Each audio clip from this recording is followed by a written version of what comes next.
actually works. Yeah, that's true. All right, folks, we've got some people still dropping in, but I'm going to go ahead. It is 9:02. I'm going to go get us started, what I'd like to do is call on people to introduce themselves, so I'm going to start with who will be our first presenter. Let's start with Melanie. I caught you off guard, Melanie. No, you didn't. I happened to be home today, and I have a 125-pound dog who just got very excited about going for his walk. So I apologize for the barking in the background, but he's on his way out. Hi, everybody. My name is Melanie Davenport, and I am the Director of Water Permitting at Virginia DEQ. And that involves a number of programs, including stormwater, erosion and sediment control, traditional discharge permitting, all of our wetlands programs, all of our nutrient and wetland banking and certification programs, and compliant. Oh, how could I forget biosolids, animal operations. I have all the stuff that seems to be very high in the public interest, and then the compliance components for all of those programs. So thank you for inviting me to join you today. Thank you, Melanie. All right, I'm going to jump to Terry next. Good morning. I'm Terry Lasher. I'm the Assistant State Forester with the Virginia Department of Forestry. I've also been a part of the Technical Advisory Committee for a while, but I have handed that responsibility off to our Regional Forester, Bryant Bays. So he couldn't join in today, but I gladly took the mantle, and I guess we'll run with the baton, I suppose, today. So what I handle at the Department of Forestry is our urban and community forestry program utilization and marketing, our forest land conservation, as well as our watershed program, which is brand new, and our strategic initiatives. And one of those strategic initiatives started in 2019, which was working on the solar PBR. So been doing a little bit with solar, which we'll talk about today. Other strategic initiatives are Sentinel Landscapes. Man, we've got quite a few going on, but I'm glad to be here, and thank you, Eldon, for inviting me. Okay, thanks, Terry. I'm going to jump to Aaron Berryhill. Hey, this is Aaron Berryhill with the Virginia Department of Energy, formerly DMME. I serve as the Solar Program Manager, and so essentially serve as a resource for localities around all things solar, whether that's large-scale solar or smaller distributed solar. I implement a number of programs throughout the state, and certainly provide a lot of public information around the updated solar policies and programs relevant to the state. So happy to join today. Thank you, Aaron. Appreciate you being with us. It's a pleasure to meet you. Kevin Burns. Good morning, everyone. I am now a private consultant with my own firm, Regional Decision Systems, LLC. I'll be talking to you later about the demographic trends in the Rappahannock Basin. My background is former Director of Regional Planning for the GWRC region, and prior to that, in my past life, aging demographer for the Virginia Department for the Aging, now a division of Aging and Rehabilitative Services. Like that, aging demographer. There's so many ways. Yeah, I asked him whether that's the job title or what was going to happen to me on the job. Okay, enough of that. Brian Johnson. Good morning. My name is Brian Johnson. I'm with Virginia Farm Bureau. Thank you, Brian. Luke Peters. Hi, I'm Luke Peters with the Berkeley Group, doing different amounts of WIP and CCM work for Crater, GWRC, and Middle Peninsula. Thank you, Luke. Dave Evans. Yep, Dave Evans, the non-point source coordinator for the Northern Regional Office of DEQ. And I have a pending reassignment called retirement in another month or so. At least that's the current plan. Yeah. Pat Cody.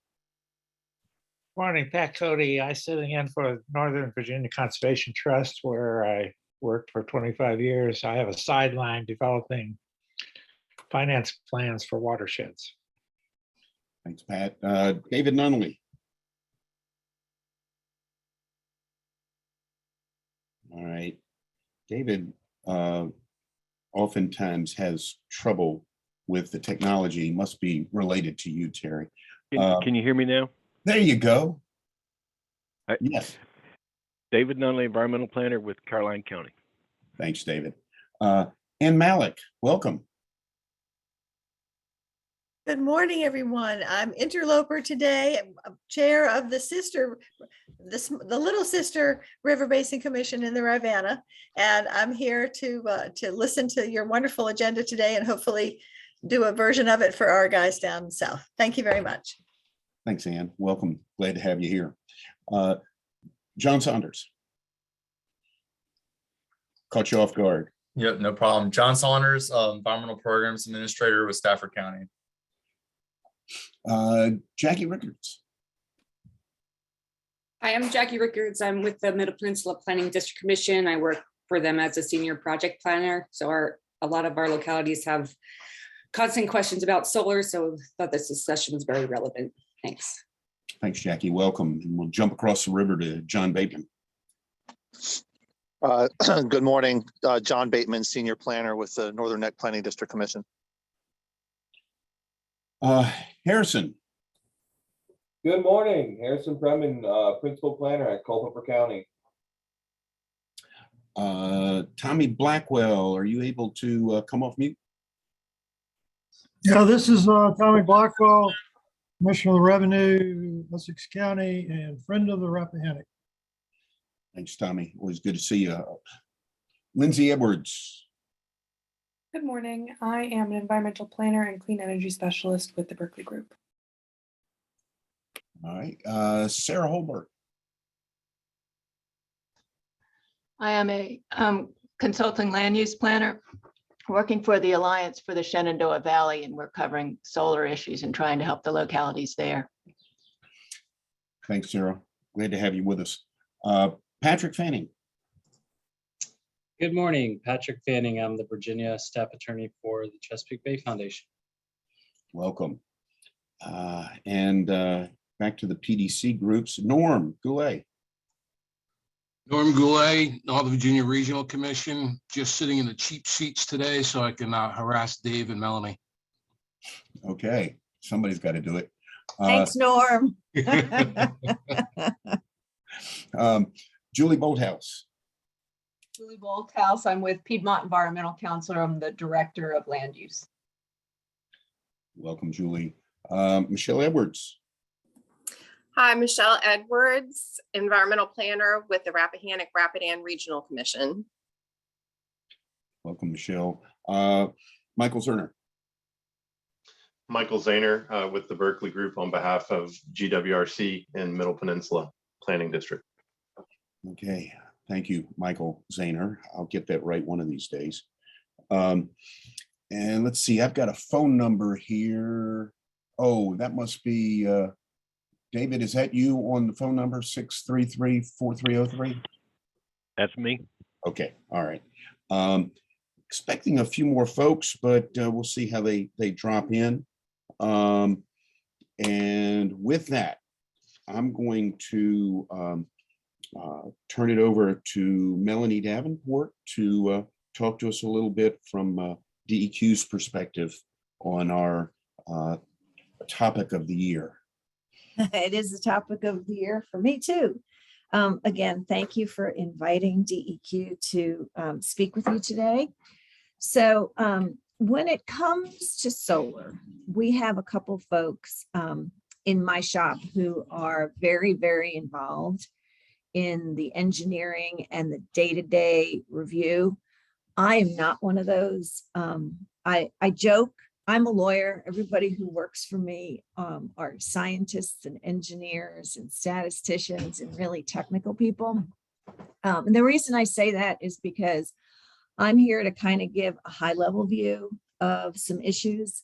And I will not be able to answer any hard questions that involve engineering or math, but I think I can talk about the issue. So as you all know, Virginia was, or DEQ was asked to develop permits by rule for small renewable energy projects. And I think that happened, I don't know, back around 2012 was when we were originally given the assignment. And the idea was that from an environmental point of view, it was certainly a benefit to the environment to see our renewable energy become part of the portfolio in Virginia. And until that time, there was some question about what kind of projects would need to go through review of the State Corporation Commission. And this was a legislative initiative to facilitate permitting and construction, and obviously eventually operation of renewable energy projects. I may have to defer to Aaron on some of the details in terms of the clean energy plan and some of that stuff, because that's all on the air side of the house. But we all know that a few years ago, legislation was passed, which financially encourages Dominion to see more and more of its generation coming from renewable energy. So when a lot of this got kicked off, we really were in the water division, on the water quality side, kind of in the background, because we knew that there was an interest in the Commonwealth to see these renewable energy projects go forward. But for those of you who may not know this, in order to disturb land an acre or more, an operator has to obtain coverage under the construction general permit, which is a permit that DEQ administers. And as a requirement of gaining coverage under that permit, an applicant has to provide an approved erosion and sediment control plan and an approved stormwater management plan. And that stormwater management plan is for post-construction water quantity and quality. DEQ also serves as the stormwater management authority for any locality that opted out of developing their own stormwater program. So I would say it was back in, 2017 maybe, where we started to see an influx in a number of stormwater plans for solar sites. And I think it's fair to say that when we started seeing them, the kinds of projects that we were seeing were in the 75 to 150 acre range. They were smaller projects. In some instances, the developers were not even clearing and grading the area in which the panels were installed. They were kind of going through with, I don't know what the device was called, but it was a way of just sort of punching the solar panel stands into the ground. And I think it's fair to say that over the last 4 or 5 years, the industry has matured. It has perhaps changed its ways of construction. And we're almost like one step behind what the industry does, if that makes any sense, in that we are seeing larger and larger fields developed. We are seeing more and more true construction activity on those land areas. I think some of the original projects were being located on former agricultural cropland. When you talk about significant timbering efforts It then requires a lot of heavy machinery to go in to stump and grub. To some developers are actually grading, huge acreages of property. We're seeing more and more compaction. We are not necessarily seeing the return of topsoil. So what we've noticed is that construction practices have significantly changed. So I have a team of 3 solar stormwater plan reviewers in my shop. And what we've been doing is trying to get them, they are focusing on solar stormwater plan review in non-VSMP localities. However, we have seen that there's a number of design engineers who are working for the developers who are not Virginia based. So a lot of times they have a significant learning curve to understand both our erosion and sediment control and our post-construction stormwater requirements. So we are at a point where we are really being overwhelmed with projects to be reviewed on the stormwater and E&S side. Now, remember, under the small renewable permit by rule, there's a host of other requirements that apply to these facilities, and they're handled out of our air and renewables shop. And something as simple as when we started looking at this, the letter that went out to folks that they qualified under the permit by rule, it didn't say, and oh, by the way, you have to talk to the water folks because you probably need a construction general permit. So in some instances, some of those early developers thought that all they needed was coverage under the renewable PBR. So I think it's fair to say that we have continued to change and adjust and kind of catch up with what's going on. But most recently, you all may or may not know that we have a new director of DEQ, Mike Rolband, came in January. And he has actually assigned Drew Hammond a very thorough project to lay out everything, basically a guidance document / checklist for solar developers. So it will really, and Drew's an engineer, which is why I laughed in the beginning and said, I am not an engineer. Drew is going to be going through step by step what the requirements are and what we expect solar developers to consider, to calculate, the whole soup to nuts, because we really want to standardize what gets submitted. And we also want to try and avoid the back and forth. We have had some solar project where it's taken 7 or 8 reviews from our stormwater plan reviewers. So Drew has been given this assignment. He's actually been taken off all of his regular day-to-day activities. And the plan is to have a draft of this document sometime this summer.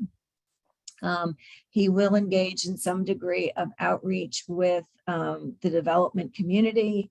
Because it's guidance, it will go out to public comment, but it's really gonna focus on exactly what our expectations are. And certainly for any locality that runs its own stormwater management program, it will be a document that you can utilize too for your review. Actually, Mike was hoping that we would get this thing done by now, but it is a pretty big technical engineering driven analysis, which goes through, minimum control measures under ESC, the Virginia runoff reduction methodology, assumptions that have to be, that should be taken as you apply all of these things. So that's kind of where we are at the moment. And I'm hoping that once that document is out there, it will really standardize plan submission and facilitate plan review. So that's kind of the big news on the water side. The other thing I wanted to mention is that House Bill 206, which my guess is everybody is somewhat familiar with. Do I need to do I need to describe that, Eldon? I think it would be helpful. Some of us Okay. are more familiar than others. Okay. And matter of fact, I'm expecting there'll be some questions about that for you if you don't answer them in what you're about to say. So House Bill 406, Two. I'm sorry, House Bill 206, I'm looking at it, is legislation that was passed in the 2022 session. And the bill specifies that in the context of building small renewable energy projects, if there's a land disturbance that impacts more than 10 acres of prime agricultural soils, more than 50 acres of contiguous forest land, or forest lands that are enrolled in a forestry preservation program, is deemed to be a significant adverse impact on natural resources. Now, as we all know, that's pretty broad, and the legislature tends to write its bills in this broad language. But DEQ is being asked to develop regulations that will implement this language. And if there is, so let me back up. The bill says if there's a significant adverse impact on wildlife, historic resources, prime ag soils, or forest land, then the applicant has to submit a mitigation plan. Then the bill defines a significant impact to be those items that I just discussed. And if indeed an applicant is determined to cause an adverse impact, that mitigation plan has to be out for a 45-day public comment period. So it's recognizing, and this is me talking, this is not DEQ talking, it's recognizing that we are seeing huge amounts of land conversion, either from agricultural cropland or forestry land to solar farms. I don't know whether that's what folks expected when the renewable program was stood up, but we are seeing obviously a lot of land conversion, and we are seeing sites now that encompass thousands of acres. And remember, I said when we started this, it was 75, 150 acres. So this bill doesn't go into effect until DEQ adopts regulations that are designed to implement this mitigation planning requirement. And we were directed to convene an advisory panel to help us in developing these regulations. Interestingly enough, as I said, the renewable energy part is under Mike Dowd, who is the director of our air division. But certainly these issues of land use and this impact to the land is something that we deal with all the time through E&S and stormwater.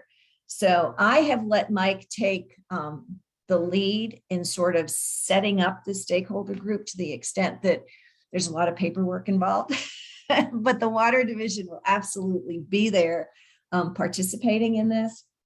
And I understand that we are currently developing a list of work group members.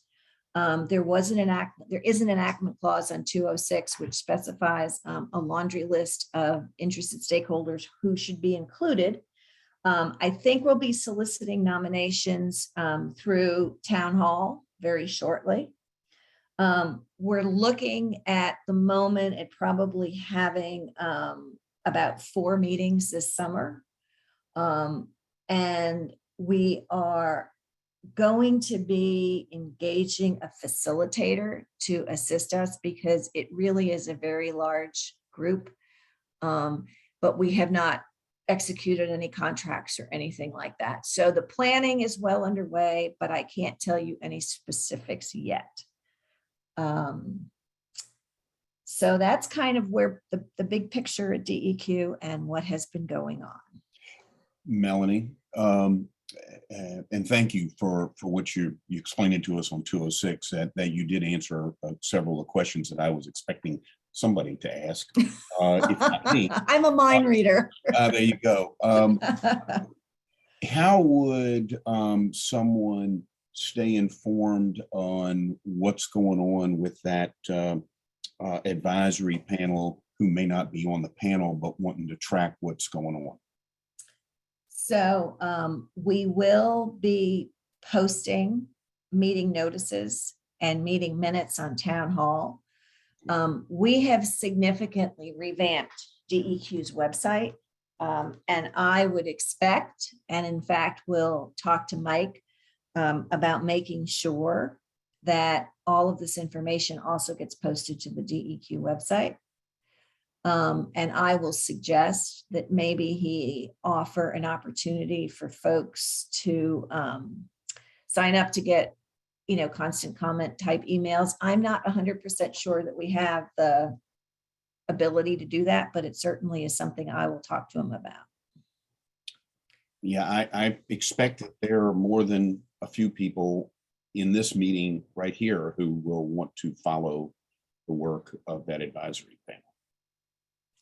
And and again, this is Melanie Davenport talking. I am not expressing any official view from DEQ, but I do think that this is really, it's an interesting policy issue in that we started down this path of encouraging our total reliance on fossil fuels. And certainly there are significant environmental benefits to be gained from the use of renewables. But it's almost like we didn't really think about what the next step was going to be and what was it really going to be like to develop these massive facilities. And what I talked to the stormwater industry, to the solar industry about is that, yes, there's definitely a benefit to air quality, but you can't forget impacts to water quality. We can't say, well, this is important because of what we're doing in terms of switching to renewables. So therefore, somehow that in some grand credit scheme that you can't forget about water quality. And I talk to the solar guys about that on a regular basis and remind them. Melanie, we got a question in the chat from David Nunley. Is there technical advice available to localities who are dealing with solar applications that y'all are able to provide? Certainly Aaron Belt could help answer questions, but no, the full technical advice will be out there once Drew finishes working on this guidance document. But if there are questions in the meantime, Aaron can help talk through issues and can certainly relay the experience we've had with all of our solar plan review up until now. Okay, thank you. That's helpful. And Julie Bolthouse has posted another question. All right, you ready?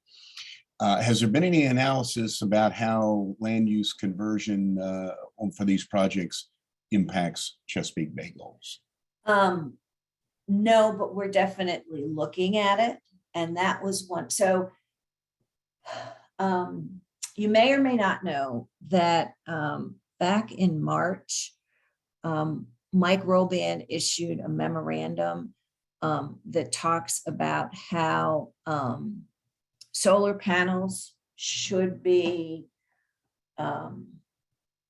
described or considered unconnected impervious for the purpose of post-construction stormwater quality and quantity analysis. We have been talking to the Bay program in terms of what the numbers, and we had also heard that the Bay program was considering solar arrays as impervious in terms of the land use of how they would be entered into the Bay model.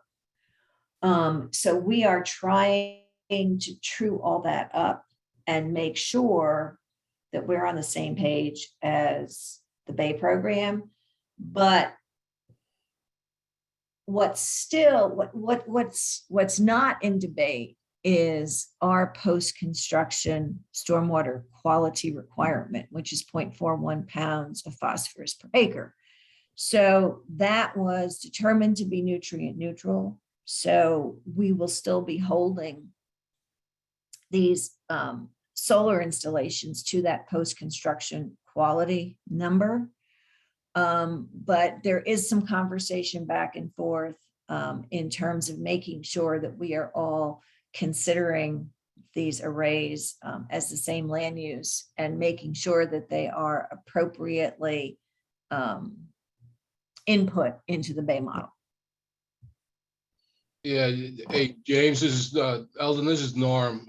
Just to kind of follow up on what Melanie was talking about there. Yeah, this has been a point of discussion within the land use work group for a while now.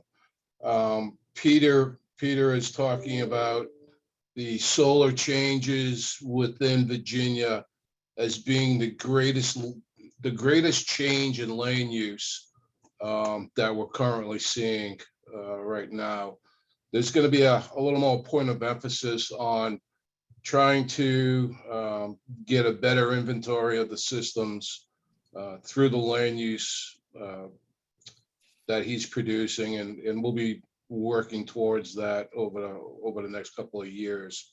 But it is a concern of the land use work group, not only for Virginia but for all of the watershed. Thanks, Norm. Ann Malik, would you like to come off mute and ask your question? Thank you. Has there been an analysis of the loss of environmental services provided currently by all these forests and open space farmlands that are now being covered over with, as far as the eye can see, solar panels? I mean, I was shocked when I traveled somewhere and I was used to seeing, as far as the eye could see, tomato plants growing on the either side of the road. And now there are 1,000 acres of solar panels on each side. And there's got to be a big change in Heat Island and a whole lot of other things on that. Thank you. So I believe that is the very issue that House Bill 206 is designed to take a look at, because again, the focus has been on the generation of non-fossil fuel electricity. And I think that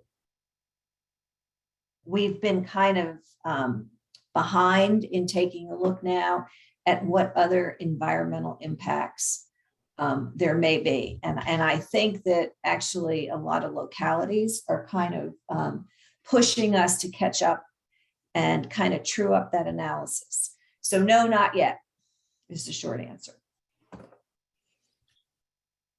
Okay, thank you.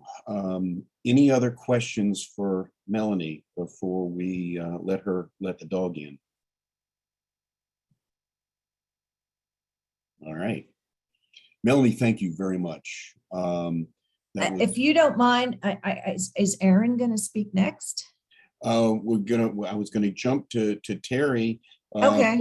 But because I thought I could stay on if, just in case there were more questions, since Aaron and I are kind of, focusing on two different parts of this question. If Terry is okay, we'll let Aaron go first and then wrap up with Terry.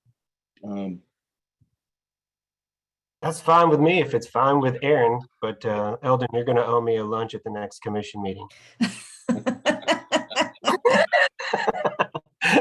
Yeah, and that's because you know where we're going to be. Okay. Well, Melanie had set the stage so well for everything that I was going to talk about, but I know Aaron's going to do a great job and also allow me to kind of fill in some gaps. So I'm good. Go for it, Aaron, if you're ready. Yeah, that works for me. Yeah, I'm just going to fill in some of the gaps and yeah, hopefully, build on some of the things that Melanie just mentioned. I've got a couple of slides, so I'll share them really quickly. Let me give you the ability to share. Perfect. Jillian, can you do that?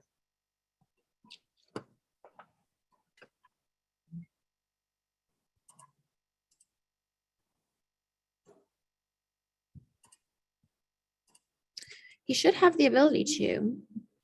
Not yet. It still says I'm disabled. All right. Hang on. Go ahead, try it now. All right, that works.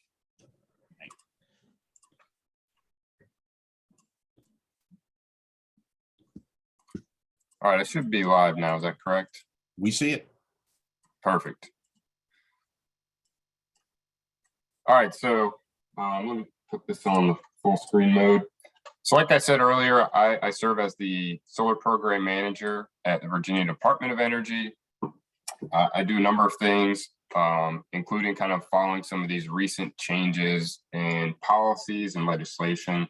I'll mention a couple of those at the end of my slides, and then also just some of the general research and updates more generally about solar development in Virginia. And most of what I'm going to talk about today is pertaining to large scale solar. I do focus and work on other elements of solar, distributed solar or solar on brownfield. So if folks have questions about that, happy to answer that. Didn't address that specifically within my presentation. So just for a little bit of context, right now, based off of what I've been tracking, there's currently 52 active solar facilities over 5 megawatts. That's generally what I go with for considering either utility scale or large scale. And I know there's some differences depending on who you ask for defining that. And this certainly changes. We know that there are a lot more projects in the pipeline are currently being constructed, but these are ones that are currently connected to the grid and producing power. And as Melanie said, we've seen a trend to some larger projects in that like 50 megawatts and up.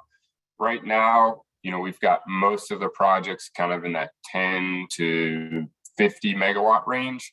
And there's a lot of those projects continuing to be built, but also some interest in some of those larger hundreds of megawatts as well. So certainly there is some changing dynamics as it pertains to just the type of development and the overall scale. And then also, Melanie mentioned the Virginia Clean Economy Act. That is one of some other reasons that are also kind of driving this development. The Virginia Clean Economy Act probably being the most formal, which essentially sets Virginia on a path towards becoming 100% renewable by 2050. It mandates the investor-owned utilities, both Dominion and Appalachian Power. They will retire all their coal power plants by the end of 2024. And then they have a number of benchmarks up until 2045 and 2050 to reach this renewable energy goal. This is just kind of looking at overall growth in solar generation just since 2016. There was no projects utility scale operating at the beginning of 2016. Like I said, now there's 52. And this is total generation in megawatt hours. And just in 2021, it more than doubled from 2020.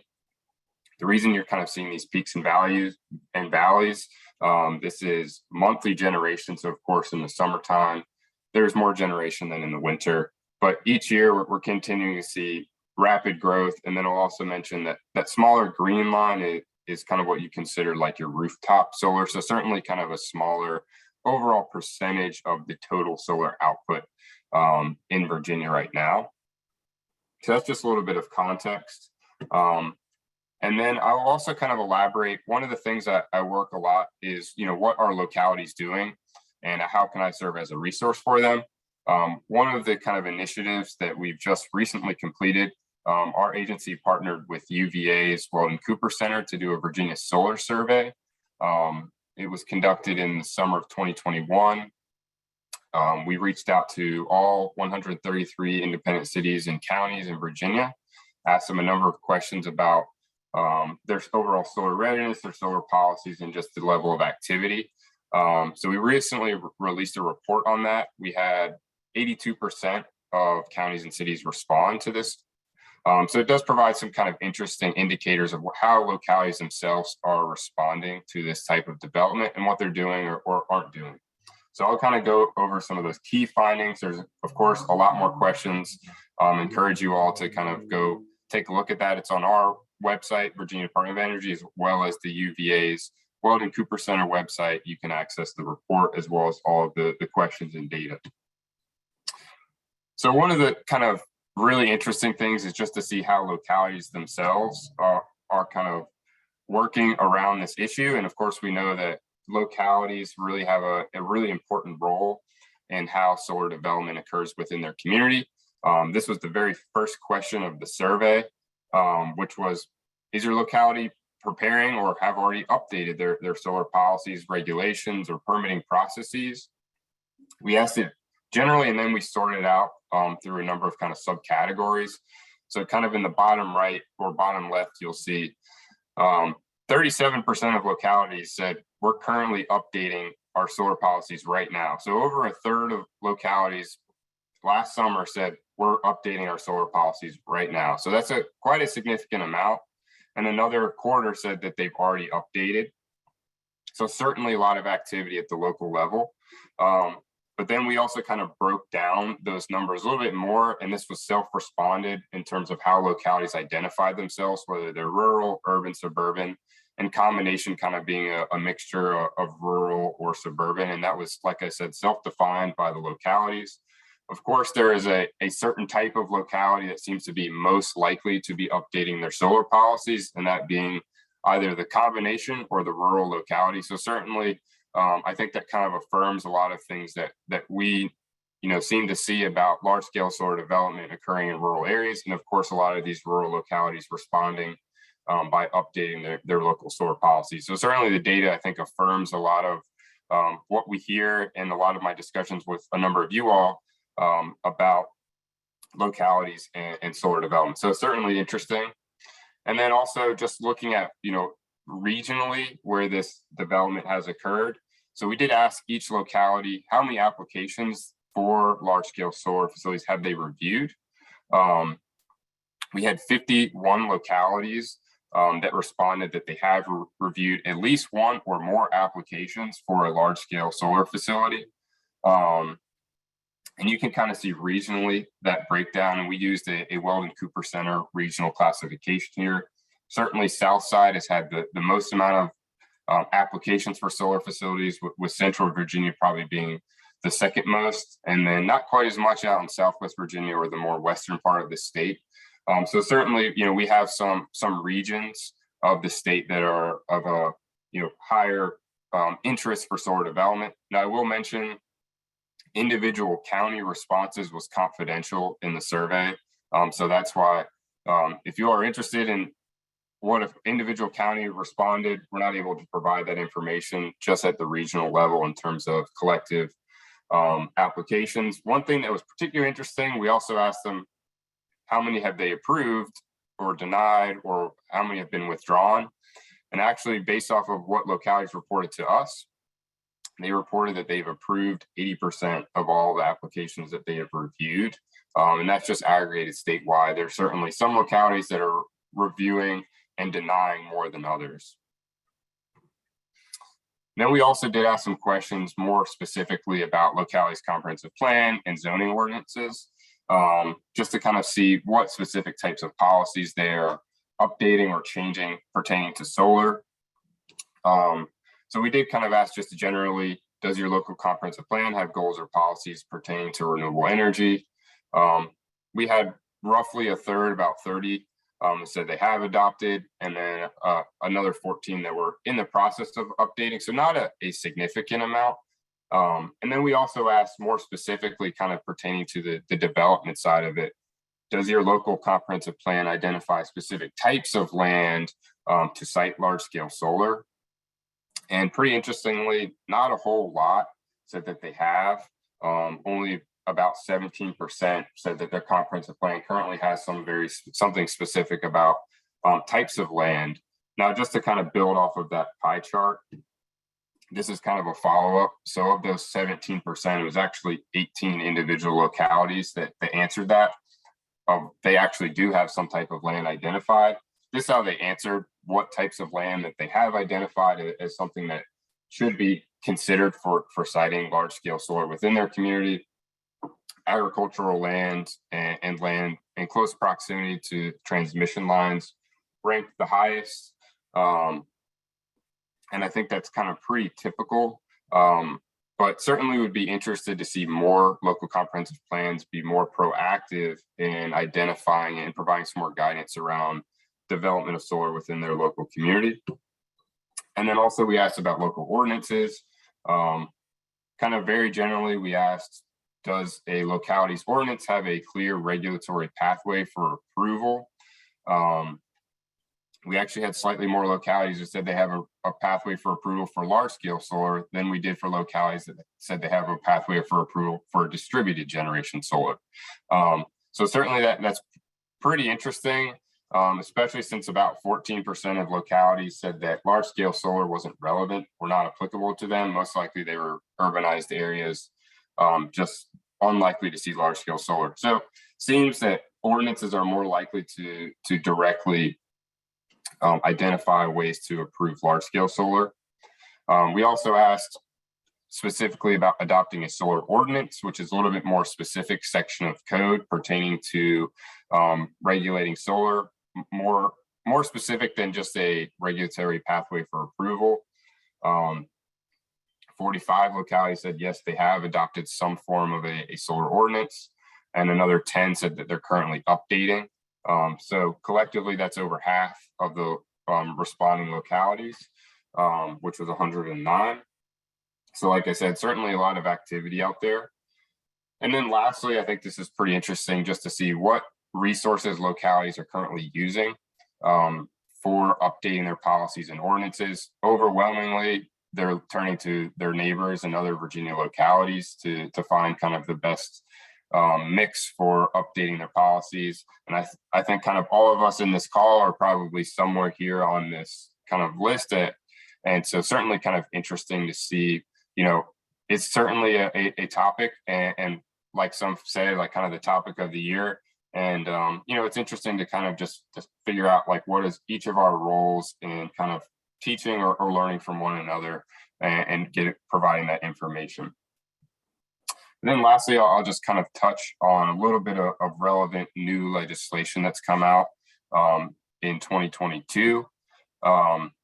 So as Melanie mentioned, back in roughly 2012, the DEQ established a permit by rule process for reviewing solar facilities. That now includes energy storage as well.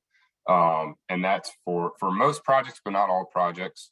And House Bill 206, as you mentioned, kind of looks to update that a little bit in terms of defining some significant adverse impacts that will require additional mitigation. That specifically being either more than 10 acres of prime ag soil or more than 50 acres of contiguous forest land. And I think Melanie did a good job of kind of explaining what are the next steps there. And I think there will be a number of folks involved. So, you know, interested in where that will go. And then I'll also mention a couple of kind of other relevant bills that are going to develop some other resources or studies that might be of interest. House Bill 894, which is a much broader energy bill, but a component of it instructs the Virginia Cooperative Extension in consultation with a number of other agencies, including Department of Energy, Department of Forestry, and DEQ, to develop either a map or some type of repository of prime farmland to help assist localities in identifying proper siting of solar facilities. So that will be kind of developed an initial report this year on how that will proceed for that resource. And then House Bill 774, which was also a Senate bill, identifies the State Corporation Commission to create a work group and eventually a report to analyze the life cycle of renewable energy facilities, a number of components, but you know, recycling, waste strategies, impacts on soil, decommissioning, and kind of long-term economic benefits or impacts. So pretty wide-ranging kind of study about what are the long-term impacts of these types of developments. That initial report will be submitted in roughly a year from now. So kind of, again, waiting to see where that will go, but certainly something that you all could be involved in as well as a stakeholder. So with that, I will kind of wrap it up and happy to answer any questions. I know Terry's kind of got me involved with his presentation as well, so I can also stick around and answer questions there as well. let's see. Yeah, Aaron, thank you. That was very helpful. And I sent you an email while you were talking. If you could share that PowerPoint, we'll post it to our technical committee site so people, there's a lot of good information in that. Yeah, sure thing. Let's see, Julie Bolthouse has a question. Where can one find a comprehensive list of projects in the pipeline? So that's a good question. And there's a lot of nuance there. And so the word comprehensive may be a little bit difficult.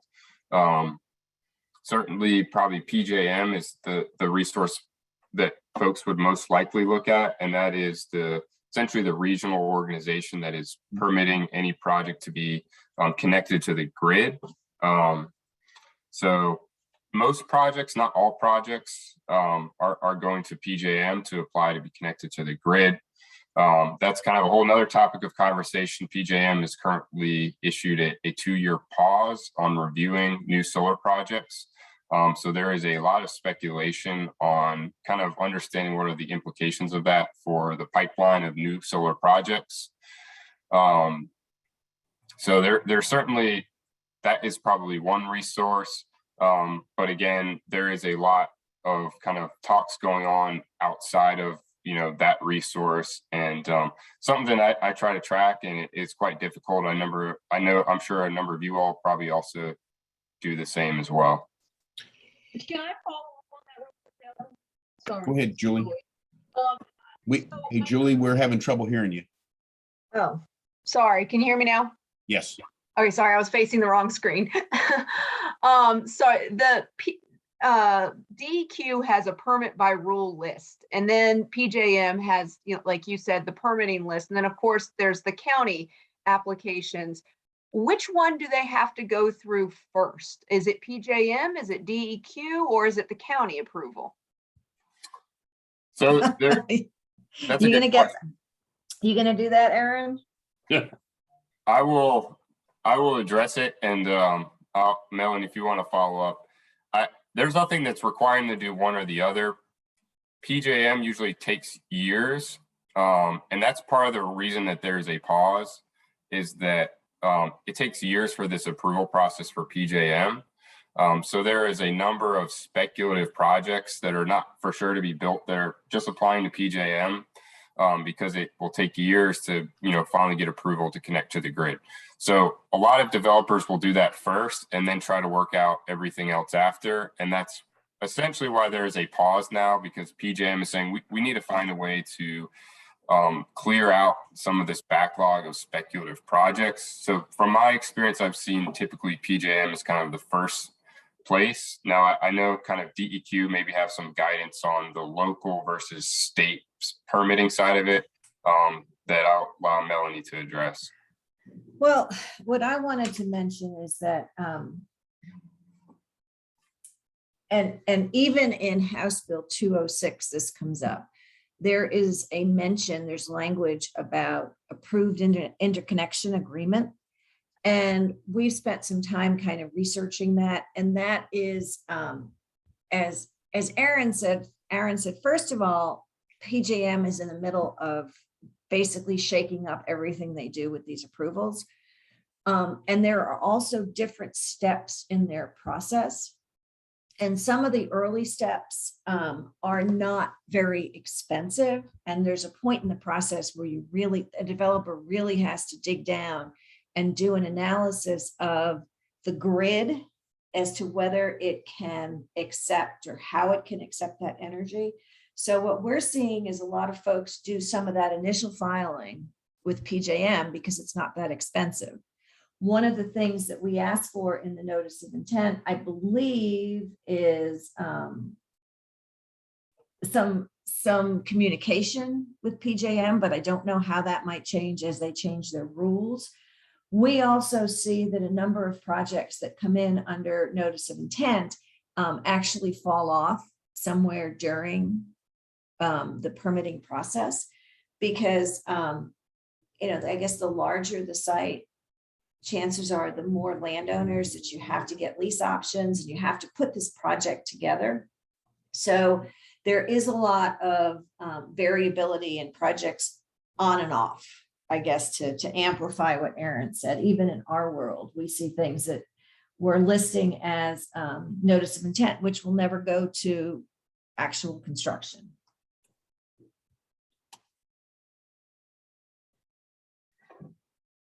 Okay. And honestly, I don't know when these developers come into localities for local land use decisions. I don't know if that's consistent, and I don't know when they do that. Okay. I'm going to leave it at that. And I would expect that's something that there'll be a lot more discussion of as we all go forward. With that, Aaron, thank you very, very much. Any last questions for Aaron before I hand off to Terry? Okay, with that, Mr. Lasher. All right, I'm giving this share a try here.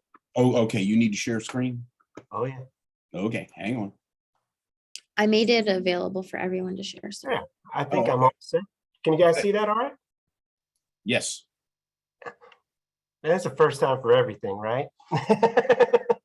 Actually worked. Okay. Well, between Melanie and Aaron, they've really covered a whole lot of what I was going to cover, but with the exception of a couple of things of where these are being located. So some of my slides we'll be able to roll through. But I'm sorry. Go ahead. Oh, okay.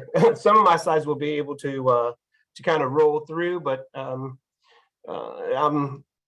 pretty open to just having questions along the way, or we can hold them to the end. As I mentioned in the very beginning of the introduction, I'm Terry Lasher, the Assistant State Forester, and looking and talking about solar and trying to find solutions for forest land conservation and to prevent some of our deforestation to solar projects has been a bit of a focus for us. The source of my information for this presentation, I've really gleaned a lot of this out of utility scale solar in Virginia, an analysis of land use and development trends, which was completed by no one other than Aaron Berryhill, but he was a graduate student at VCU at that time and not with the Department of Energy. But this, if you have not read this report, it's a must. It's one of those things where you can kind of look through it and it gives a lot of great detailed information at a high level that we can start to dig into. Where are these being located? What kind of impacts are they having in terms of just basically our acres, and how this program really has rolled out across Virginia's landscape since the Virginia Clean Economy came about. So if you haven't had an opportunity to take a look at this, do yourself a favor and take a look. It will really paint a great picture for you. So I'm going to give a lot of credit here to Aaron because I took a lot of information, a lot of graphs, and a lot of tables out of this report because it does such a good job of explaining exactly where everything has been. So our opinion at the Department of Forestry is that, renewable energy is a good thing. I think everybody can kind of relate to that and say, yeah, we should have some renewable energy. So we support that. This is a rapidly changing environment. The renewable energy field has been changing quite rapidly. And I think we're going to see those trends continue as we push towards 2045 and 2050. I think that it's not unique to Virginia. I think it's changing nationally. We also believe that balance is good. We have to find the right place and the right use. I mean, socially and environmentally, it's somewhat irresponsible just to target the easy places, the lands that are open, the lands that are close to junctions. We got to really start digging in and challenging ourselves to figure out, like, are we going to do solar on the best sites or the easiest sites? We understand that, solar and energy production is a business. We also believe in private property rights and people's ability to do what they need to do on their properties. But we also believe that we should be looking at it from a true expense. What does it actually cost us? We do think that these are deforestation events. And deforestation, I think we can agree, is somewhat bad. The impacts to that are exponential. And I believe mentioned something about, have we done any kind of analysis about How much does this, cost us in ecosystem services? When we clear an acre of land, what does that do to not only the aesthetics, but what does that do to our water quality programs? What does that do to our quantity? What does that do to our drinking water, et cetera? So we must begin to really evaluate the impacts equally. And what is the real cost? It's not an acre for acre cost. A lot of times, well, I should say not a lot, but recently I've been hearing people say things like, well, these aren't forever conversions. These are just leases. They're not going to be a conversion.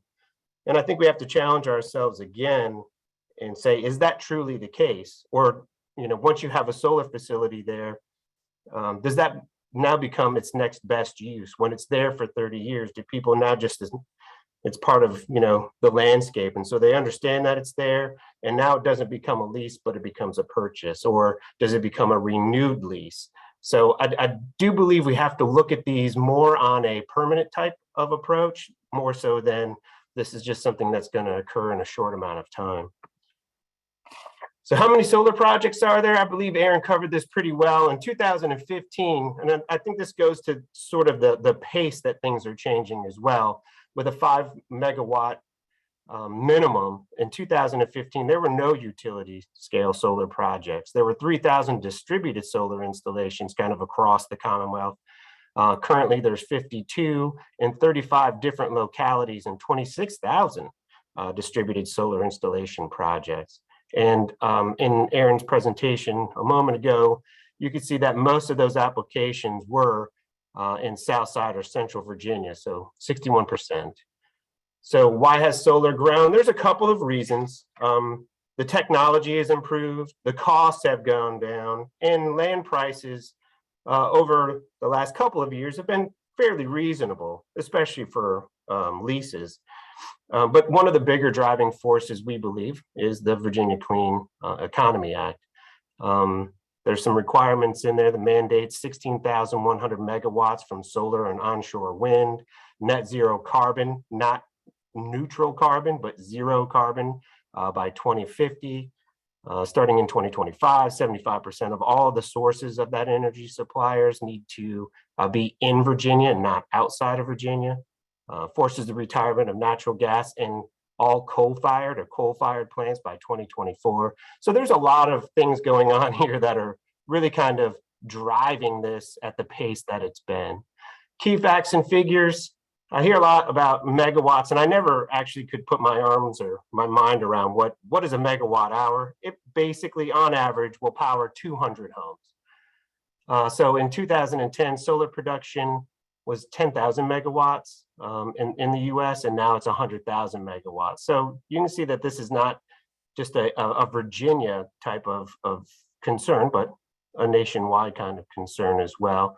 Currently, Virginia ranks 9th in the nation in total solar generating capacity. North Carolina is 4, but Virginia also ranks 4th in new installed solar generating capacity. So things that aren't online quite yet. In 2021, 8.2% of electricity generation in Virginia came from non-hydroelectric renewable resources like wind, solar, and biomass. And currently, about almost 18% of the nation's electricity is from renewable sources. And I know that everybody on this call knows about the Spotsylvania Solar Energy Center. That's the largest project in Virginia currently, and it was the largest project east of the Rockies when it was constructed. So where are these being located? This is a little snapshot that I took from DEQ's renewable energy database. I guess it's just a publicly available site that you can go and do some GIS analysis, take a look at where sites are. You can see that it's not really too much in the valley, but heavily in that south side, central Virginia, and looks like a little bit on the eastern portion of Virginia as well. The key on the left shows you where the solar application is in review, but is not producing power currently. So that's a square with a dot. Melanie mentioned the notice of intent. Some of those will probably go away. Some of them will more than likely stay, who knows? But when you put in a notice of intent that you plan on doing some development, it gets placed on this map. And if if you go to the actual map, or when you get to any of these little squares, you can click on them and it'll give you some details about the size and those kinds of things. But pretty good site. This was current as of Sunday. I was working on this Sunday afternoon, so it was nice outside. I figured, why not go look at where solar projects are being located? Why does the Department of Forestry kind of look at this and start to care? If you see where most of the stumpage value for our private landowners throughout Virginia, you see that South Side and Eastern Virginia and Central Virginia are pretty much where Virginia's wood basket is. So we're seeing direct conflicts with future land uses and our ability to support a nice forest renewable type of industry. Geography and population, again, you can look and see here where the number of facilities falls, but then also sort of where the number of facilities fall by size of the population or locality. And I think this correlates well with sort of where people were with their comprehensive plan adjustments. Our more urbanized areas, we're not really seeing a lot of new applications or permits to be reviewed. And I think this substantiates that to a degree. So here's what I like to focus on is the potential level of impact. And this, for me, creates a little bit of urgency when we're talking about forest land conversions. And we do know that it's going mostly on forest or agriculture, or a combination of both. So the Virginia Clean Economy Act says that we're going to produce 16,100 megawatts of solar or onshore wind. Right now, we see that an average is it's somewhere between 8.7. I just rounded it up to 9 because why not? So there's 9 acres per megawatt is sort of the ratio being used here. So 9 acres times 16,100 megawatts equals almost 145,000 acres.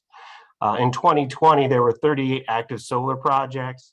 That's had, almost 14,000 acres of impact. 62.9% of that acreage was forest land.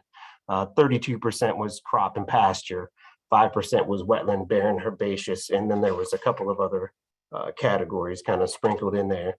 Now, to be fair, that 62 or that 63% of the acreage for impacting forest land, there were a couple very large projects, Spotsylvania being one of them, where it really did impact a disproportionate number of forested acres.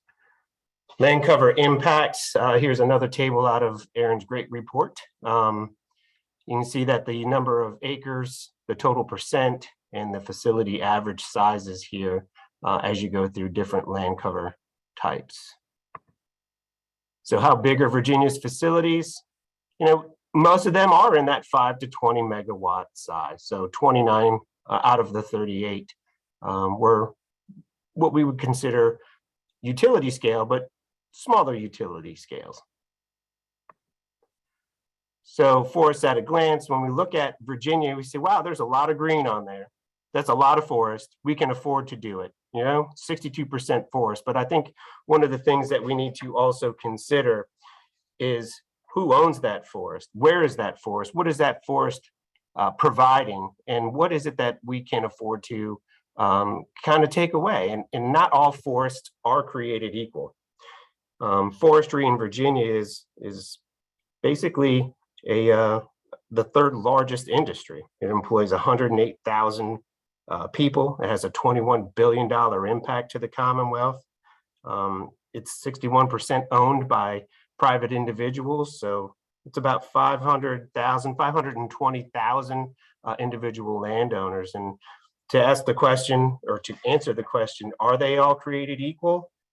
No, certainly they're not. And when we look at all that green, we see that there's plenty of space, but let's start diving into it a little bit. So this is a breakout of where the current utility scale solar facilities were being placed on forest land. So we can do an analysis through the Department of Forestry's forest conservation value layers.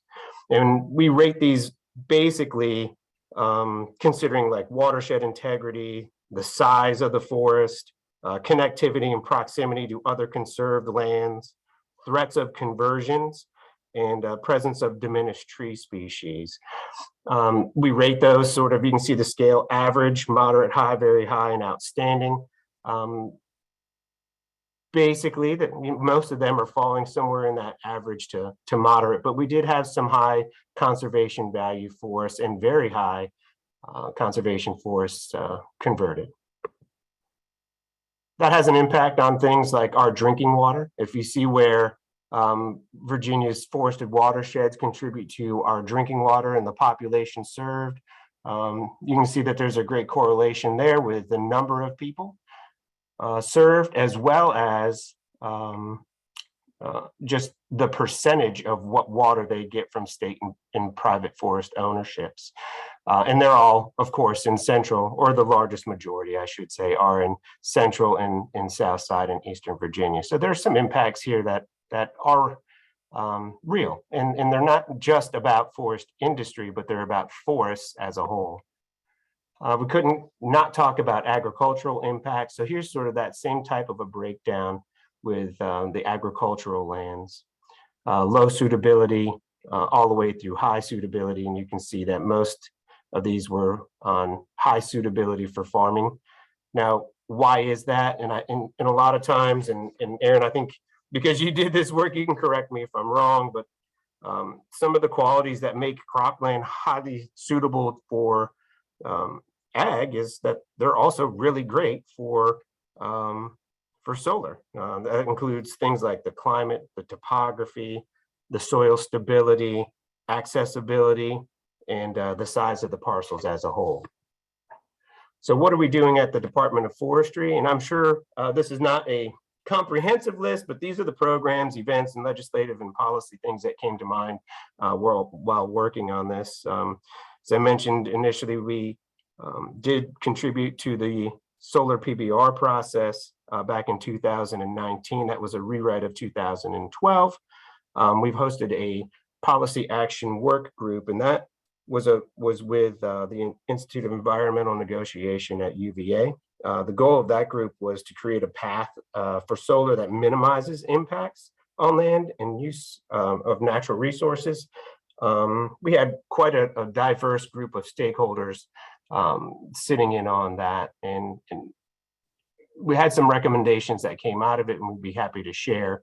The Virginia's Department of Forestry Board of Forestry is tracking and asking for updates on a regular basis. I'll be with them on Friday in Richmond and presenting some of our most recent updates in terms of where we see solar now. We've worked with the Nature Conservancy on solar siting GIS project. That was an analysis that they began to see where solar was probably most likely to be placed in Virginia. We've also assisted VDACs with GIS work for identifying agricultural lands and agricultural sites. And we're engaging groups to discuss rural economic development, ecosystem service impacts, and updates to comprehensive plans, and always sharing the value of our forests, not just from an economic standpoint, but also from the ecosystem services standpoint. And with that, I will take questions. All right, questions for Terry?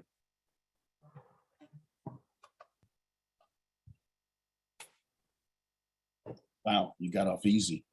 Hey, Eldon. Yes. I sent a note to the chat about what the small PBR rule says about certification from localities that a project is in compliance with applicable local ordinances. Okay, yeah, your code site, got it. Because I went back and took a look. Having listened to all those to both Aaron and Terry, I wanted to mention that there is an enactment clause to House Bill 206 that enumerates the factors that we are to consider as we work both with the stakeholder group and go into reg development. And it hits on things like, kind of like wetlands, it's avoidance, minimization, mitigation.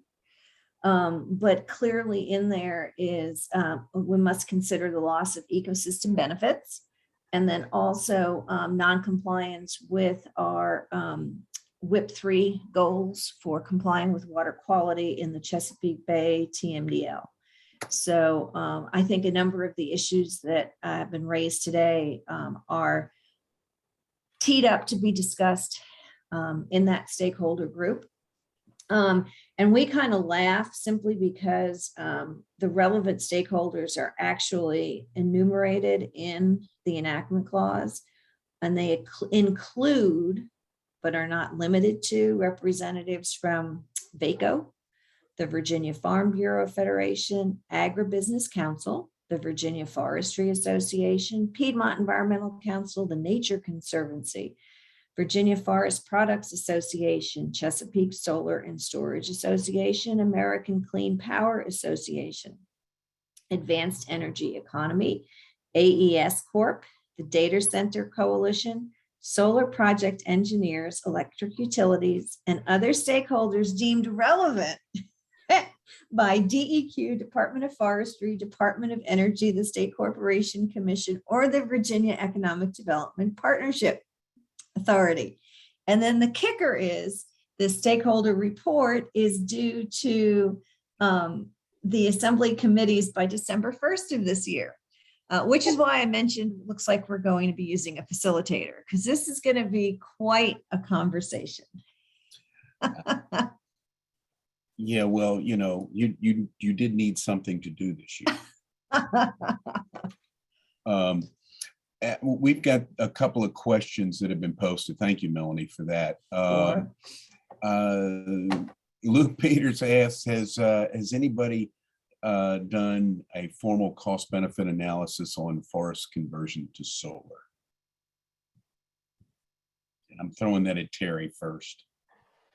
Yeah, not to my knowledge. I think that's something that we certainly are wanting to look at.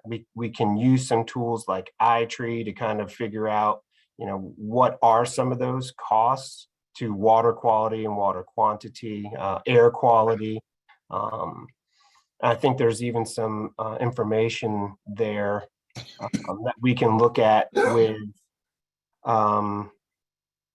just like the overall cost to recreation and assorted ecosystem types of approaches. So I think one of the best ways that we might be able to do that is to kind of pick a site to begin with and start looking at it, because it does fall across so many different acres. That would be a very large analysis, but I think it's something worthwhile. And let's see, I'll just add this little tidbit. Those of us who worked together on the Healthy Watershed Forest Project before COVID interrupted that effort, and that WIP implementation of WIP 3 calls for planting trees and you know, in big bold letters, and you know, this presents some conflict that has to be worked through. John Bateman, would you come off of mute and make your point? Yeah, gladly, Eldon.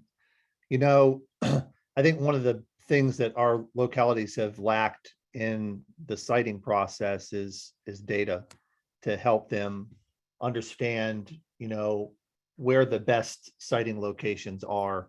You know, they get thrust, these applications get thrust in front of them on locations, and it would be nice if they had some sort of data on prime ag land in the counties and prime forest land that they could potentially avoid siting solar on. You know, I even floated the idea of studying where, and I know some other localities have done this, where utility scale solar would be suitable.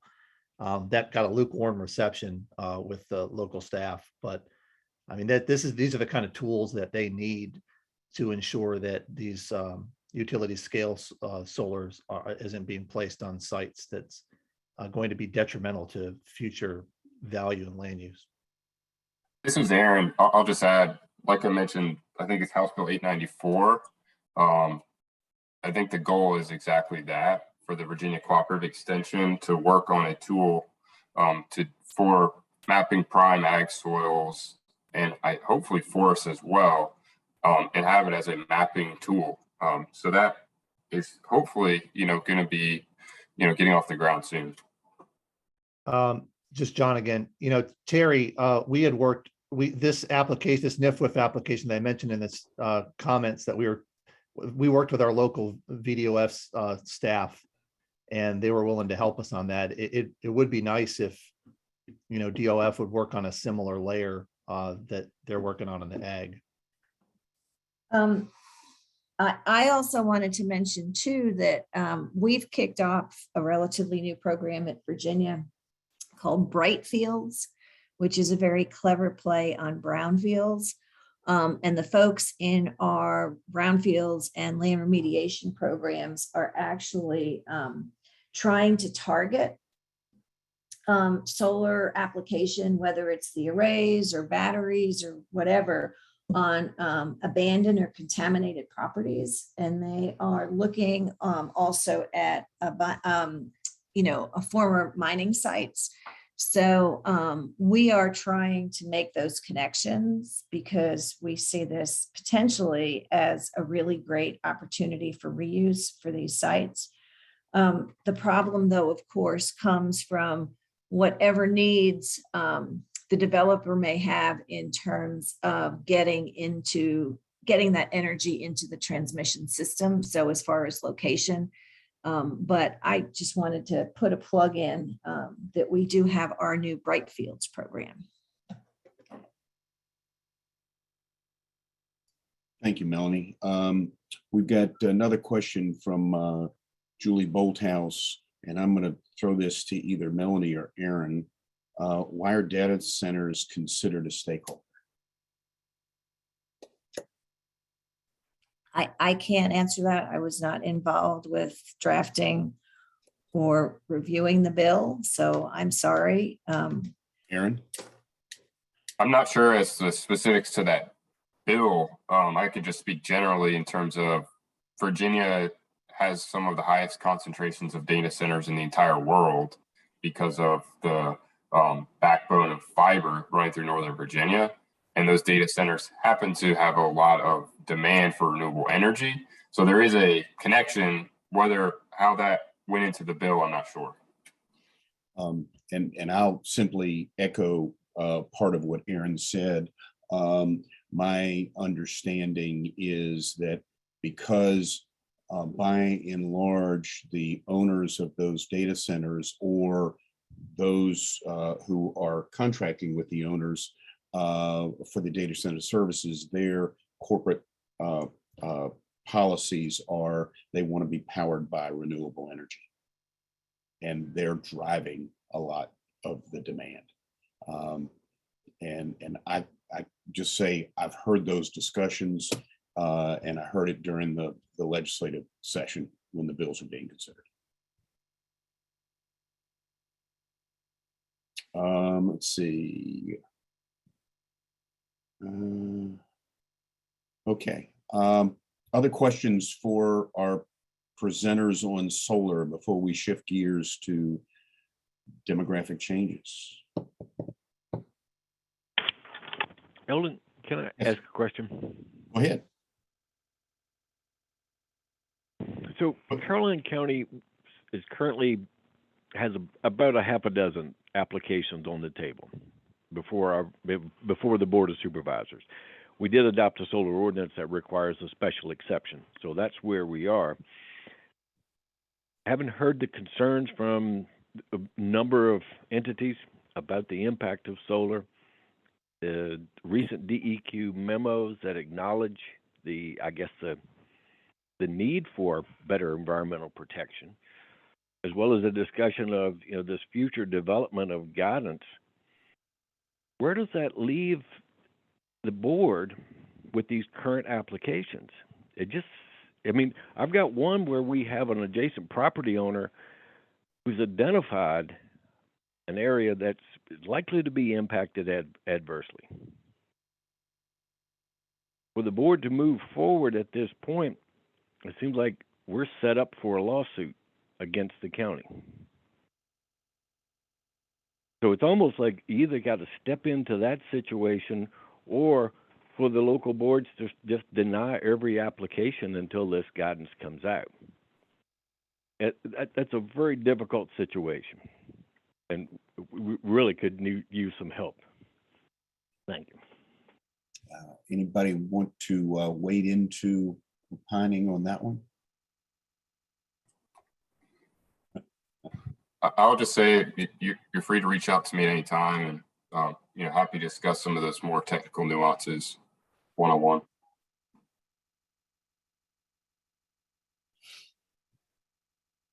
And what I'm going to say is not an answer, but I will say that this issue in terms of locality review and involvement has absolutely popped to the top. I have 3 invitations to talk to localities this week. And I know Aaron at least is participating in one of those with me. So I go back to what I said in the beginning, which is this is an industry that has moved really fast and gotten really big. And I think a number of us who are in a reviewer position have just kind of, I mean, we've just been, we have been focused on getting through the workload of reviewing plans and had really no capacity to kind of take a step back for the big picture. And it was simply that Mike said, this is going to be a priority. And I haven't quite figured out how to get all of Drew's other work done while he focuses on this. But it is just, it took off ahead of us, I guess. And I say us, meaning localities, meaning DEQ, meaning forestry. So we're kind of playing catch up with a lot. Yeah, and I think I would like to jump in here real quick too, and just kind of throw this out there to Melanie.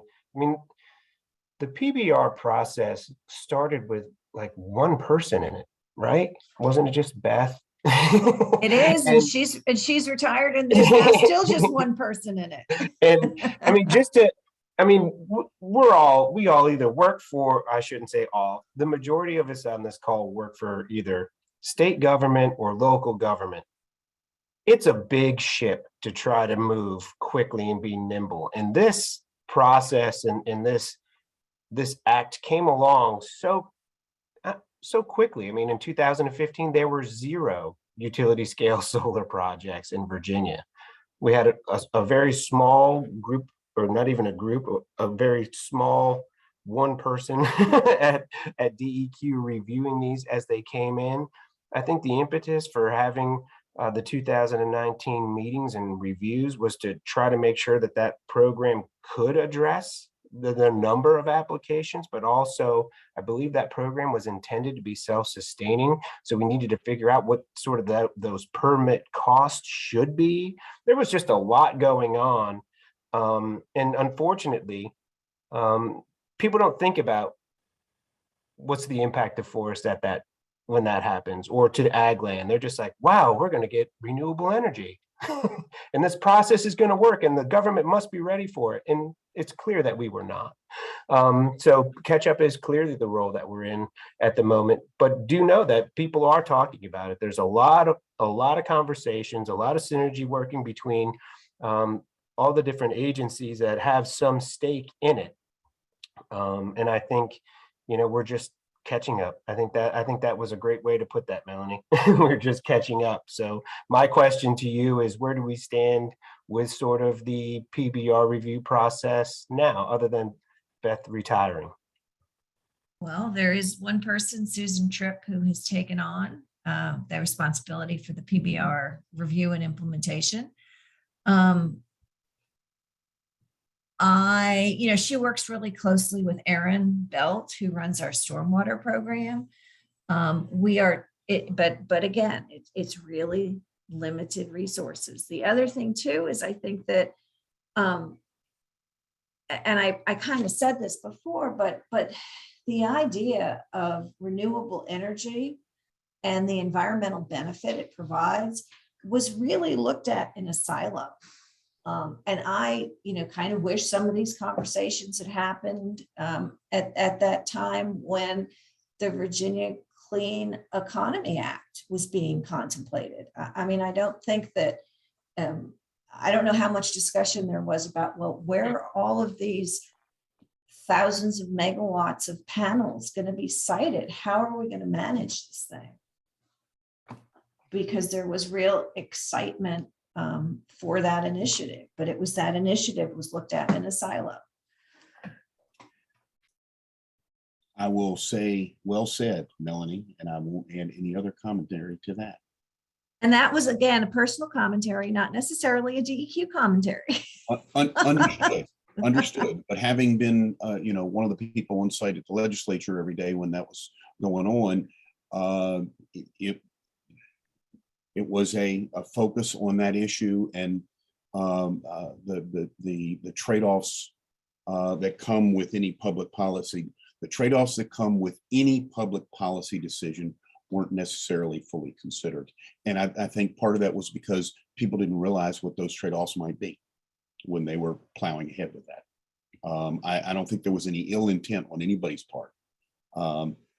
It's just to deal with the consequences when you make them. All right, Pat has a question, and after Pat's question, folks, I'm going to move us on. Otherwise, we're going to run out of time. Pat. Yeah, thanks, Alden. I think it's great that you've had this series of focus on solar panels coming from the environmental community.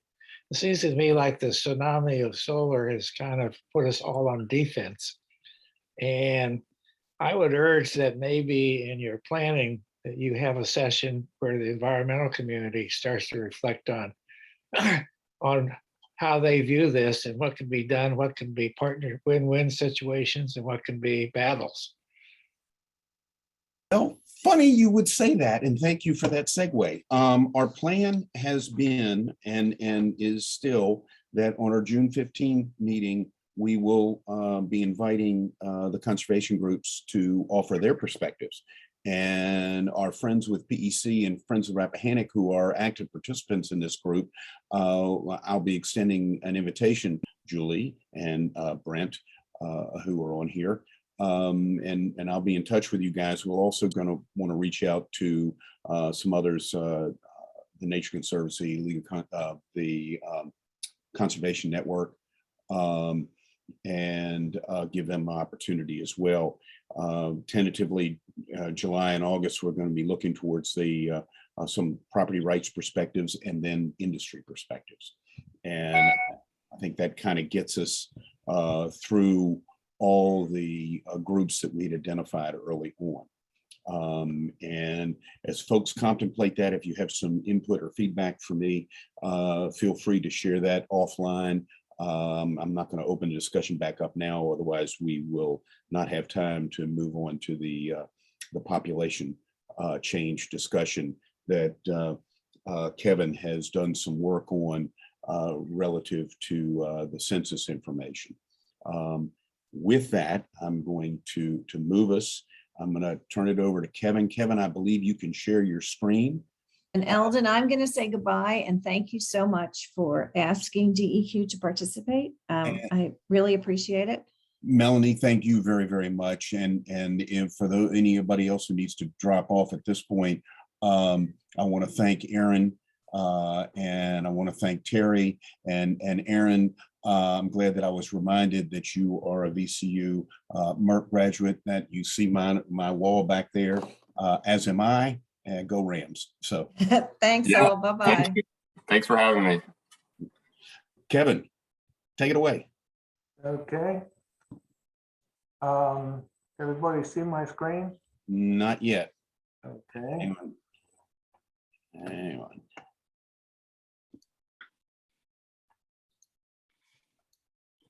Try it again. There you go. Okay. First time for everything. Okay. Good morning, everyone. This is one of a periodic series of presentations that Eldon has asked me to do as updated projections come out from Weldon Cooper or new census data comes out.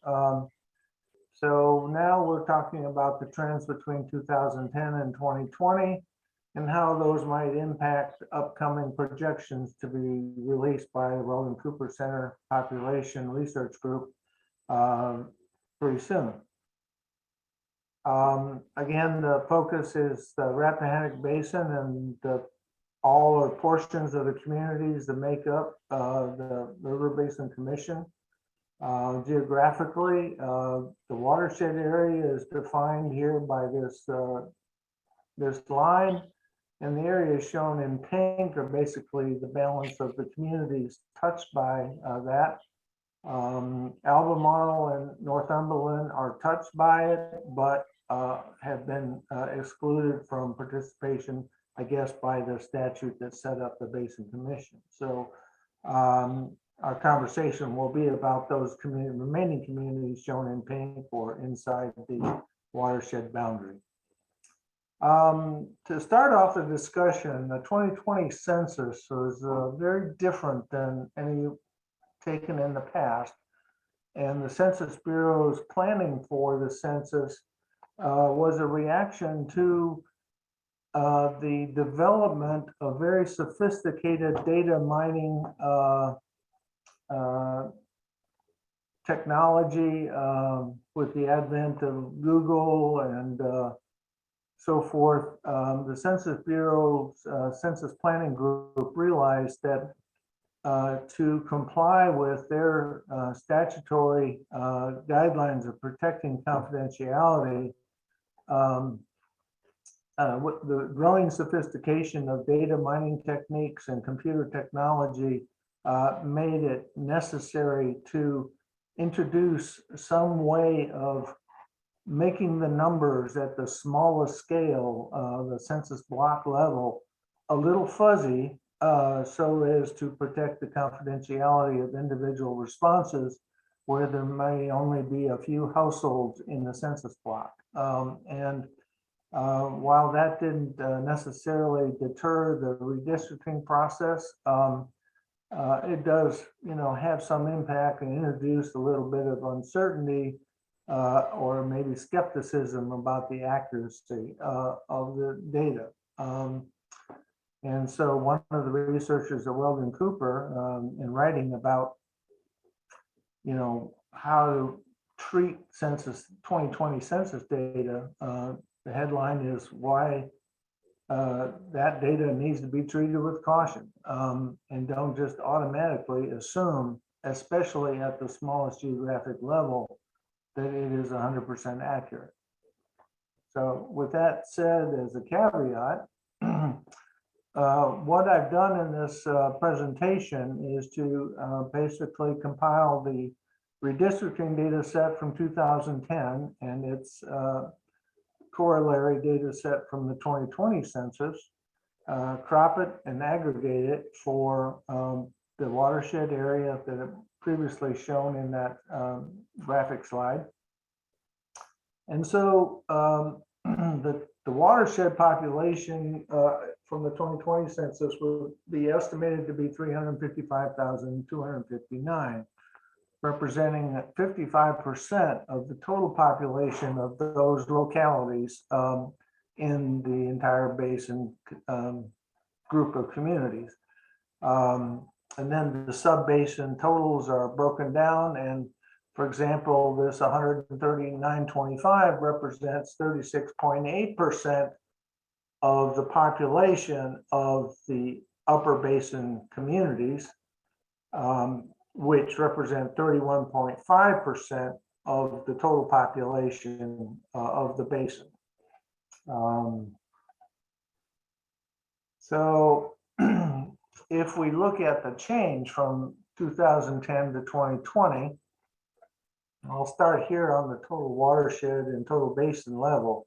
So there was an absolute population increase within the watershed over that 10-year period of 38,449 people, representing a 12.1% increase over the decade.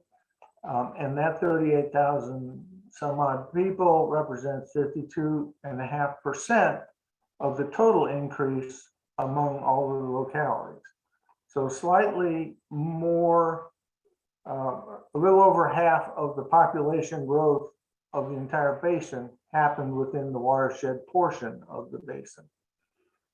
And then this breakdowns here for each of the subbasins is shown.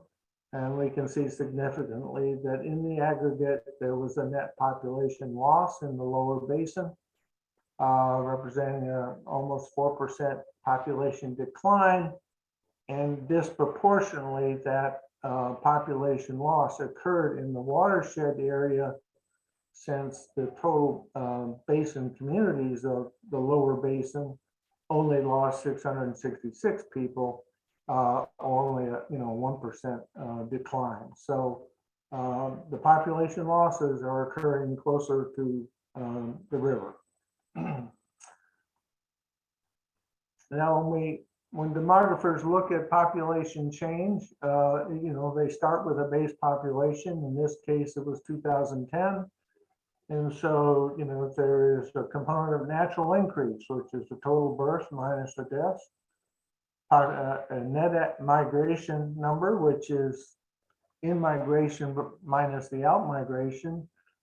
And then inevitably, there are some estimation errors in this that figures in to get an accurate future population number. The Weldon-Cooper group, in analyzing the changes over the decade, looked at the natural increase and in-migration components and mapped them. And so I borrowed from this report referenced below, or resources, the main contributor of the population changes. So within the basin, we see here King George and Caroline primarily grew due to natural increase. Most of the remainder of the middle basin and most of the upper basin grew from net in-migration. And then in the lower basin, notably Essex, declined primarily due to out-migration. And then the remaining communities there mostly declined. To the extent they declined, it was mostly because of natural decrease or more deaths than births. Okay, there's a lot to break out here in this slide. Okay, so we have each of the basins, the watershed portion of that sub-basin, and how the population broke out in 2010 and 20, what the Weldon-Cooper projection that was done in 2017, what the projection for 2020 was, what the difference between the projection and the actual census count for the basin, the grouping of localities and the watershed portion of those localities in each sub-basin. And then the remaining projections that Weldon-Cooper always does a 30-year projection by decade. So the last projection went out 2020, 2030, and 2040. So I got to thinking, historically, about this time, the Weldon-Cooper group would be actively working on their projections. And they are now, but they've had to deal with analyzing not only how well their projection model did, but what changes occurred in the taking of the 2020 census, as well as shifts in demographic trends and so forth, that would affect whether to reuse the old model or to tweak the model to try and get a better projection result and minimize the error for the future. So part of their, most demographers, myself included in my past life, their goal is, if the review community of the results suggests that like 50% are too high and 50% are too low, that's about as good as you can get.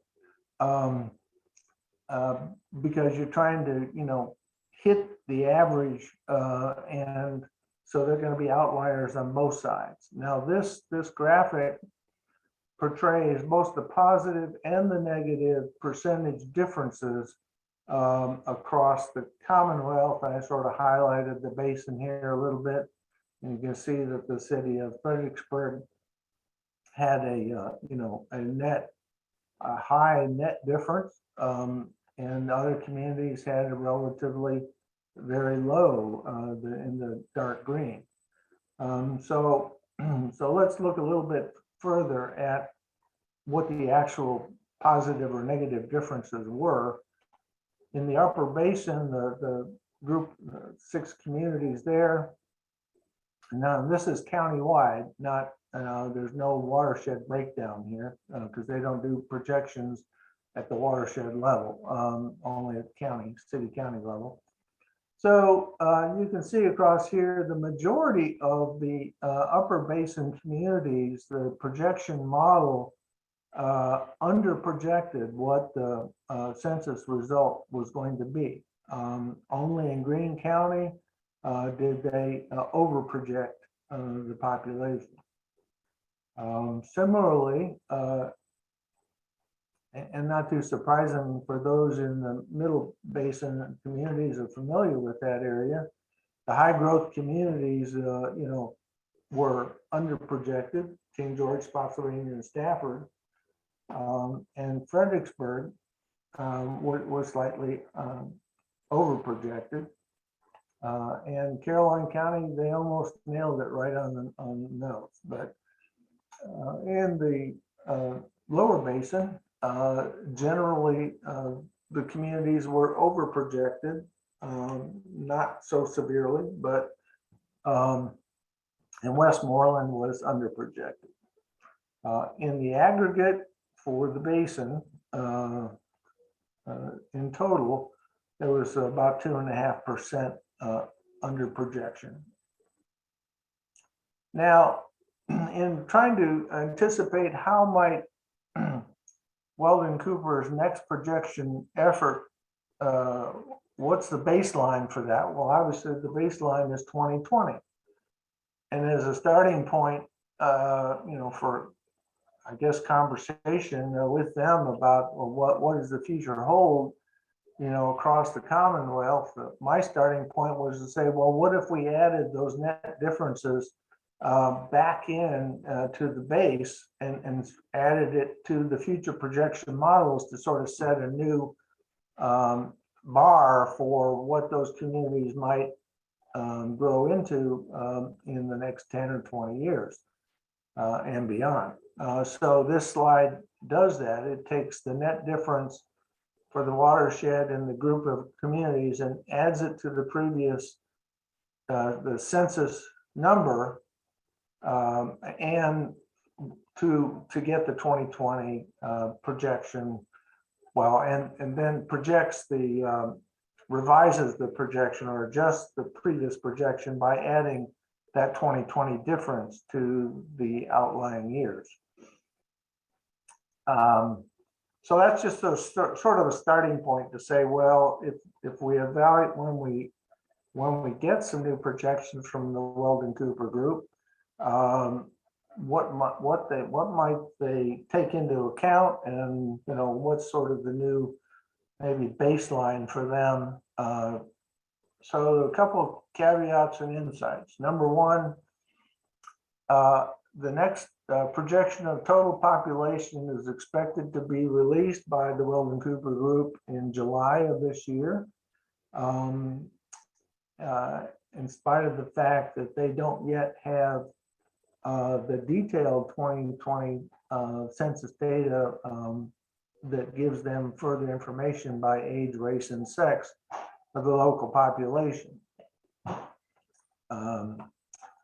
Secondly, because of these differences that I've highlighted here this morning, and across the board, they're thinking about, well, how did our projection model do last time, and where were we high or low? It's reasonable to assume that their projection model will be tweaked to take into account and try and minimize differences, because they'll tweak the way they test their model is to put in new assumptions and see if they can reduce the error of the projection to match the 2020 census number.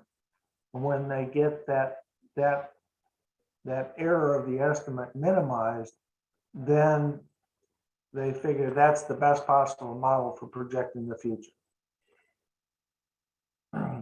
So considerations for them in their process is that number one, there's been a national trend in lower natural increase. And so that contributes to obviously a slowing of population growth. And so going back to the earlier slide where we highlighted the main contributors to population change, those communities that where most of their change was due to natural increase may be impacted by this national trend. More so than the general group of communities. Also, there has been over the last 4 years anyway, a national trend of declining international net migration, which international net migration is a major contributor to national growth. And some parts of the United States obviously have experienced greater increase due to international migration, legal or otherwise, over the years. In Virginia, and this is an observation made by the economic researchers work with the Virginia Realtors Association and was shared in a blog that I found. Their opinion is that in looking at while there has been a declining trend of population moving out of Virginia for quite some number of years, their opinion is that Virginia may have experienced a positive in-migration during the pandemic years, which could impact if the actual data that Weldon Cooper uses captures that trend, could positively impact the projections, whereas these other indicators might negatively impact the projected growth.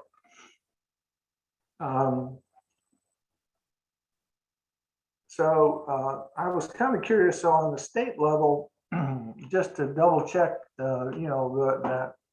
those reported trends, I actually went to the Internal Revenue Service site where the migration data that is used in part by Weldon Cooper as well as the Census Bureau for their projection efforts.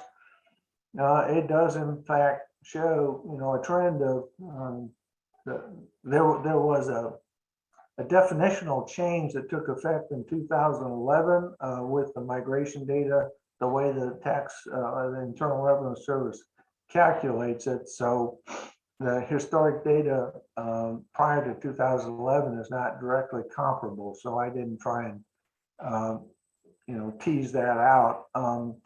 But we can see here statewide that there indeed has been a net migration out of Virginia based on reported exemptions in all the aggregate tax returns filed by Virginia and former Virginians elsewhere. Now, this same kind of chart could be done for any city or county or grouping of counties because they do produce and make available on this website county level statistics. I just didn't see it within the scope of this report to break it down at that level. But if someone really wanted to tease that, that county level data is available. This is just a kind of graphic that summarizes the numerical trends there, with the outmigration every reported year always being higher than the in-migration, and the net difference down here being negative. So that's my presentation, and I'm happy to try and entertain any questions that the group has. Any questions for Kevin? Okay. Kevin, thank you. And we'll we'll be repeating this at the next commission meeting. Yeah. I did think, Eldon, earlier, the one last change I might make, since some of the slides provide only a Virginia context, while other ones are only talking about the basin or the watershed communities and stuff, that to the extent I can, I should add a Virginia state total to those local ones so that they can kind of see, well, overall, how did Virginia grow? What was its percentage increase and so forth? So people get a relative sense, particularly your state legislators, so forth, and kind of like what, how much of the growth in the basin contributed to the growth statewide. So I would suggest making that one line change to a couple of slides. I think that's worthwhile. And also you kind of see where Weldon Cooper's projections were using their model versus the actual statewide. Right. Okay. Other comments, questions? Hey, Ellen, it's Norm. Yeah. Yeah, another, a practical aspect to the 2020 census is, I want to make sure the group is aware. The Census Bureau has done away with the definition of urbanized area. They have changed it to what they're now calling the urban area. And they've changed how that area is being defined. The practical aspect to all of this is that DEQ is still waiting to hear from Region 3, and Region 3 is still waiting to hear from EPA headquarters as to how that is going to impact who is going to be defined as a MS4 jurisdiction. If there's not a serious, let us say, tweaking of the definition, be prepared for a whole host of new MS4s in the Commonwealth. Oh, thanks for that, Norm. Yeah, I know. Just it's something I think some of the more suburban areas need to be aware of, because there very well could be a knock on the door in the next couple of years once this has been settled. I appreciate you saying that, Norm. I was aware of those things going on, and I just hadn't taken it to the next logical step. Like I say, gee, thanks. That has implications in the transportation sector as well. Absolutely. Yep. Okay. Very good. We did this right at 2 hours. Thank you, Kevin. You're welcome, sir. And folks, we'll be getting some notes out on this meeting here in the coming couple of weeks, and we'll be back at it June 15th. And if I think Julie is already, no, Julie's still on and Brent's on. Guys, you're going to be hearing from me shortly. Thanks, everybody. Okay. So long.